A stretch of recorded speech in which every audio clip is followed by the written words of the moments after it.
अस्सलाम वालेकुम बिस्मिल्लाहिर्रहमानिर्रहीम। So finally we are moving towards the questions.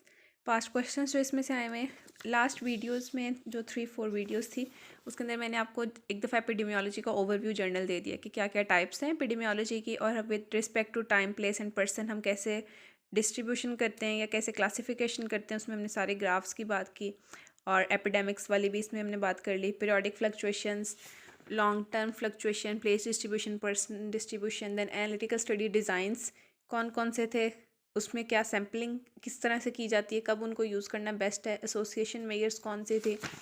Next हमने देखा था कि odds ratio sorry case control study क्या होती है, उसमें ऑड्स रेशो कैसे कैलकुलेट करते हैं, क्या सिग्निफिकेंस है उसकी। कोहार्ट स्टडी क्या होती है, उसमें क्या हम देखते हैं, रिस्क देखते थे basically, risk ratio, attributable risk, population attributable risk है।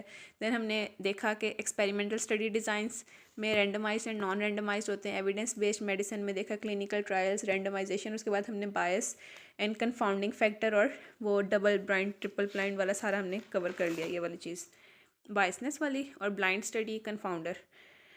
नेक्स्ट वी आर और कन्फाउंडर 2 टाइप्स के होते हैं, अननोन एंड नोन। कन्फाउंडर उनको किस तरह से रिमूव करते हैं। हम क्वेश्चंस की तरफ आते हैं, जो कोई पॉइंट्स इसमें रह गए थे वो इंशाल्लाह हमारे क्वेश्चंस में कवर हो जाएंगे। First question is, in a population of 60,000, there were 250 cases of TB on 1st January. During 1 year period, 50 more cases were added. अब 1 जनवरी तक कितने केसेस थे? 250 केसेस थे। अब अगली बात आ रही है कि during 1 year period 50 more cases were added. During this year 20 patients with TB died while 40 were cured. Calculate prevalence rate of TB at the end of this year and incidence rate of TB. सबसे पहले तो incidence और prevalence का formula देख लेते हैं।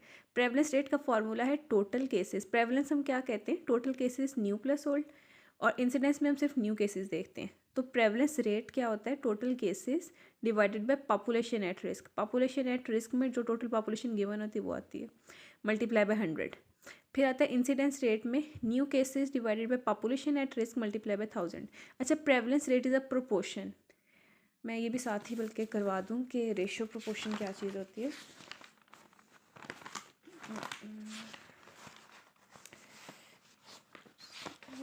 Find out मैंने कहाँ लिखा था ये। अच्छा, रेशियो में बेसिकली क्या होता है कि ये रेट में होता है, एक ऊपर वाली चीज़ को हम कहते हैं न्यूमरेटर और नीचे वाली को डिनोमिनेटर। रेट में क्या होता है कि न्यूमरेटर डिवाइडेड बाय डिनोमिनेटर होता है, लेकिन न्यूमरेटर का और डिनोमिनेटर का आपस में कोई लिंक होता है। जैसे boys divided by whole class में गर्ल्स और बॉयज़ दोनों आते हैं, तो इस चीज़ को हम कहते हैं रेट। रेशो में भी डिवीजन में होती है, न्यूमरेटर और डिनोमिनेटर होता है, लेकिन उनका आपस में कोई लिंक नहीं होता।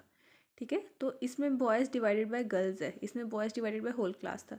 प्रोपोर्शन में लिंक होता है न्यूमरेटर और डिनोमिनेटर में, लेकिन ये परसेंटेज की फॉर्म में होती है। It is always expressed in percentage. और जो प्रेवलेंस है ना, वो प्रोपोर्शन की एग्जांपल है। इसके 2 और एग्जांपल हैं, टोटल 3 इसमें होती हैं कि जो बार बार MCQ में पूछ रहे थे। Prevalence, secondary attack rate, case fertility rate, ये सारी प्रोपोर्शंस हैं। इसीलिए जब हमने अगर फार्मूला किया ना अभी, जिससे मुझे याद आया था कि जो प्रेवलेंस रेट है वो प्रोपोर्शन होती है, इसको मल्टीप्लाई बाय 100 हमने करना है। इंसिडेंस रेट मल्टीप्लाई बाय 1000 है। ठीक है, ये इसका जर्नल सा बताया था मैंने, इसकी डिटेल भी है बुक में अगर आपने वो करनी हो। में डिफरेंस भी क्या है वो होता है। जो रेट इंसिडेंस रेट आते हैं, incidence is a rate and prevalence is a proportion. So incidence is a rate, prevalence rate ही हम बोलते हैं, लेकिन ये असल में होता क्या, ये प्रोपोर्शन होता है। ठीक है, और ये भी केस फर्टिलिटी रेट और सेकेंडरी अटैक रेट, ये प्रोपोर्शंस हैं बेसिकली। अब इसको हम कैसे कैलकुलेट करेंगे? टोटल केसेस, इसमें न्यू प्लस ओल्ड क्या है। टोटल केसेस इसके अंदर हैं, पहले 250 केसेस थे, हम एक दफ़ा देख लेते हैं इसे। हम पहले सिर्फ टोटल केसेस देखें तो 250 पहले थे। ठीक है, उसके बाद 50 मज़ीद आए, 20 की उनमें से डेथ हो गई और 20 जो से हैं वो क्योर हो गए, तो ये माइनस हो रहे हैं। 20 जिनकी डेथ हुई है वो भी माइनस हो जाएंगे, जो क्योर हो गए वो भी माइनस हो गए। अब हम देखें तो ये टोटल हो गया -60, -60 प्लस 50 कितना हो गया? -10। तो इन सारों को अगर हम देखें तो ये क्या बन जाएगा? ये क्या बना था? -60, और अगर -60 और +50 हमने किया तो ये बन गया -10। ठीक है, और -10 इसमें से कर लें 250 में से तो 240 बन जाएगा। और इसको हम इस तरह लिख सकते हैं अब 240 divided by population at risk क्या है 60,000 इंटू 100। अब ये 2 ज़ीरो इससे कट जाएंगे, ये 1 ज़ीरो इससे कट जाएगा और बाद में इसको डिवाइड करके जो भी आंसर निकलेगा कैलकुलेटर से करेंगे तो वो इसका आंसर है। इंसिडेंस रेट में क्या है, इंसिडेंस में न्यू केसेस आने हैं। अब उन्होंने 1 जनवरी तक बता दिया कि 250 केसेस थे ड्यूरिंग 1 ईयर। उन्होंने अब ना ड्यूरिंग दिस ईयर या ड्यूरिंग 1 ईयर ही पूछा हुआ है, तो हम 50 मोर केसेस को ही सिर्फ करेंगे इसके अंदर। इंसिडेंस में न्यू केसेस सिर्फ 50 हैं, तो इसमें आ जाएगा 50 डिवाइडेड बाय 60,000 मल्टीप्लाई बाय 100। ये 2 ज़ीरो इधर से कैंसिल हो जाएंगे, एक ऊपर से, और ये आ जाएगा। इसको हम कैलकुलेट भी कर लेते हैं।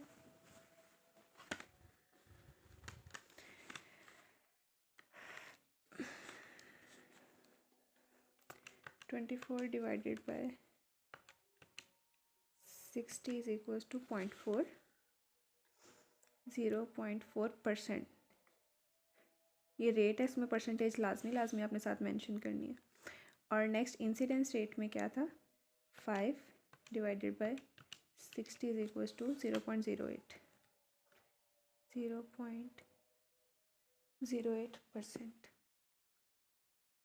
And just to double check,